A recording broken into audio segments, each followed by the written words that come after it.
Peut-on avoir la certitude maintenant d'être sauvé? En d'autres termes, si je mourais à l'instant même, est-ce que je peux être certain que j'entrerai dans le paradis, dans la présence de Dieu? Eh bien, si on se tourne du côté des religions pour avoir ce genre de certitude, on risque fort d'être très déçu, car aucune religion ne peut donner ce genre de certitude, car toutes les religions sont fondées sur la même base, c'est-à-dire sur le sable mouvant du salut par les œuvres.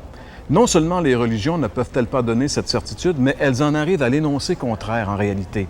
On pourrait dire que les religions ont inventé le temple de l'incertitude, qu'elles appellent elles-mêmes le purgatoire.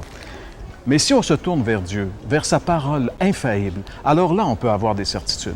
Lisons ensemble ce que dit la Bible à ce sujet, dans la première lettre de Jean, chapitre 5 et le verset 13. « Je vous ai écrit cela pour que vous sachiez que vous avez la vie éternelle, vous qui croyez au Fils de Dieu. » Eh bien, il est difficile d'être plus clair que cela. L'apôtre Jean dit ici qu'il a écrit cette lettre afin que ceux qui croient en Jésus sachent. C'est le verbe savoir. Savoir en français veut dire connaître un fait. Quel fait? Qu'elles ont la vie éternelle.